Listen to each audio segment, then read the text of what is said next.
तृतीय वर्ष के विद्यार्थियों का आज की कक्षा में स्वागत है। आज मैं आपको बेंथम के राजनीतिक विचारों के बारे में बताऊंगी। बेंथम के राजनीतिक विचार उसके वैधानिक और राजनीतिक सुधारों संबंधी विचारों में प्रकट होते हैं, जो कि हम इन शीर्षकों में देख सकते हैं, समझ सकते हैं। पहला, राज्य की उत्पत्ति संबंधी बेंथम के विचार। राज्य की उत्पत्ति के बारे में बेंथम ने विचार किया कि राज्य संविदा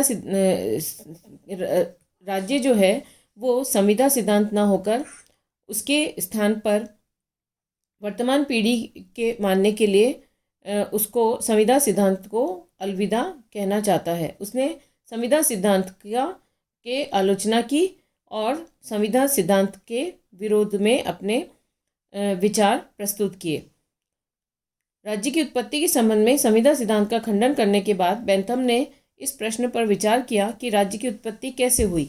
बेंथम आदर्शवादियों के इस मत से भी सहमत नहीं है कि हम राज्य की आज्ञा का पालन इसलिए करते हैं क्योंकि राज्य नैतिक और श्रेष्ठतम संस्था है तथा राज्य के आदेशों का पालन करना हम अपना नैतिक कर्तव्य मानते हैं अथवा ऐसा करने से हमारा नैतिक विकास होता है। बेंथम के अनुसार राज्य की उत्पत्ति का कारण संविदा नहीं अपितु आज्ञा पालन की आदत है।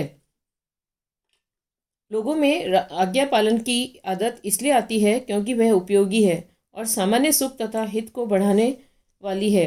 बेंथम के शब्दों में राज्य की आज्ञा पालन से होने वाली हानि अवज्ञा से होने वाली हानि से कम है।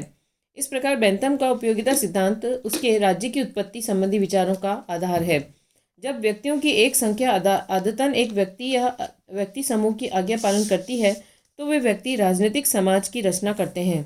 दूसरे शब्दों में राज्य व्यक्तियों का एक योग मात्र है और उसका हित उसके घटकों के हितों के योग अतिरिक्त और कुछ भी नहीं है। संक्षेप में बेंथम के लिए राज्य का अस्तित्व व्यक्तियों के लिए है। राज्य व्यक्तियों के हित साधन के लिए एक साधन मात्र है। राज्य का कोई भी ऐसा हित नहीं हो सकता है जो उसके घटकों यानी व्यक्तियों के हितों के ऊपर हो।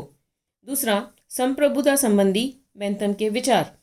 बेंथम राज्य की संप्रभुता का समर्थक है। चूंकि कानून आदेश होता है अतः वह सर्वोच्च शक्ति का ही आदेश हो सकता है।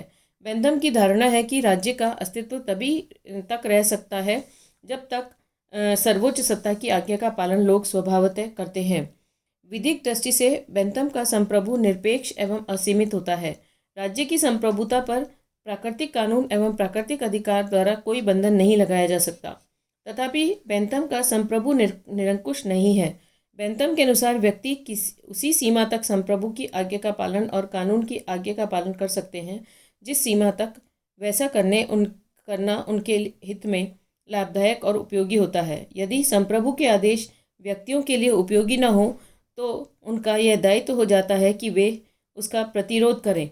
बेंथम के शब्दों में यदि अवज्ञा के संभावित अनिष्ट से कम हो तो व्यक्ति संप्रभु का प्रतिरोध कर सकता है। तीसरा, बेंथम द्वारा प्राकृतिक अधिकारों का खंडन।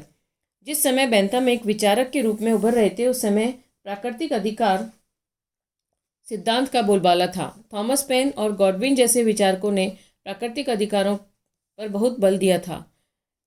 मनुष्य को स्वतंत्रता और समानता के प्राकृतिक अधिकार प्रकृति से मिले हुए हैं। बेंथम ने इस धारणा का विरोध किया। स्वतंत्रता और समानता के अधिकारों का विरोध करते हुए उसने बताया कि पूर्ण स्वतंत्रता पूर्ण रूप से असंभव है।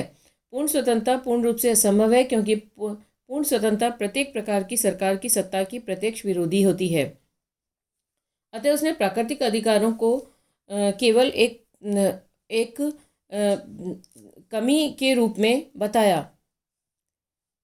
प्राकृतिक अधिकारों का खंडन करते हुए बेंथम ने अधिकारों के संबंध में अत्यंत सरल मान्यता का प्रतिपादन किया। उसके अनुसार अधिकारों का निर्माण सामाजिक परिस्थितियों से होता है। वे ही अधिकार मान्य एवं उचित हैं जो समाज के अधिकाधिक व्यक्तियों को अधिकाधिक सुख उपलब्ध कराएं।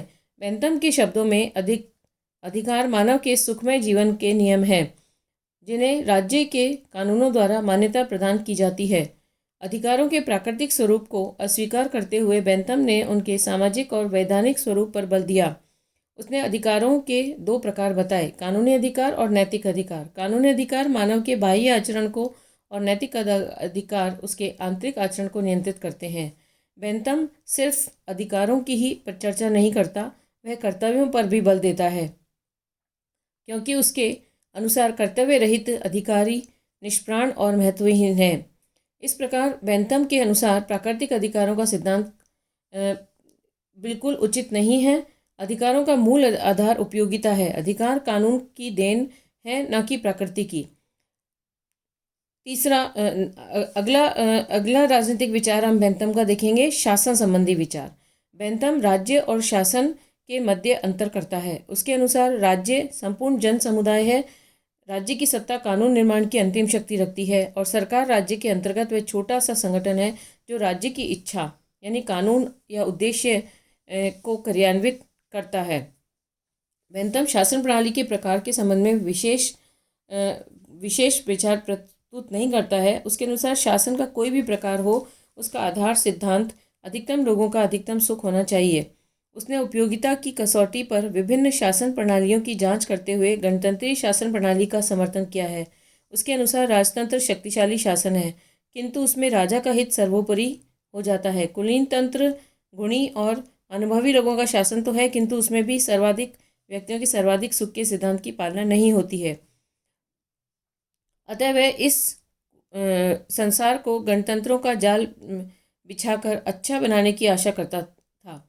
उसके अनुसार गणतंत्रीय सरकार इसलिए अच्छी है क्योंकि यह कुशलता, मितव्ययता और जनता की महत्ता की पोषक है। अगला बेंथम का विचार देखेंगे, राज्य के कार्य। बेंथम के अनुसार राज्य को सामान्य सुख की वृद्धि का माध्यम समझता है तथा उसका राज्य एक नकारात्मक राज्य है। वह नकारात्मक इसलिए है क्योंकि यह लोगों को दंड विधान द्वारा ही समाज विरोधी कार्य करने से रोकता है। जनता के नैतिक चरित्र को ऊंचा उठाना उसका कोई उद्देश्य नहीं है।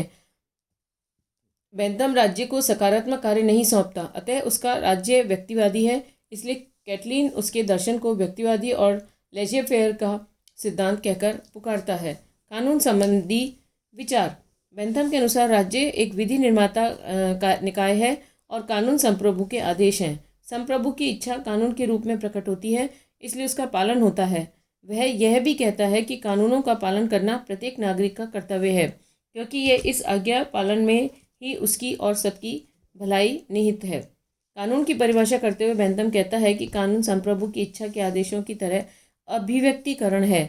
उसमें राजनीतिक समाज के सदस्य उसका स्वाभाविक पालन करते हैं। प्राकृतिक कानूनों को अस्वीकार करते हुए उसने कानूनों के दो प्रकार बताए हैं, दैवीय कानून और मानवीय कानून।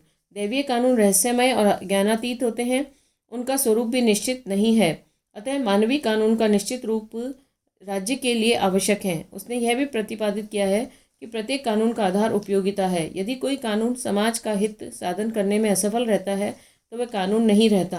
बेंथम के शब्दों में किसी कानून को समाप्त करने से समाज का लाभ हो और फिर भी उसे समाप्त नहीं किया गया हो तो वह कानून नहीं रह जाता है। धन्यवाद।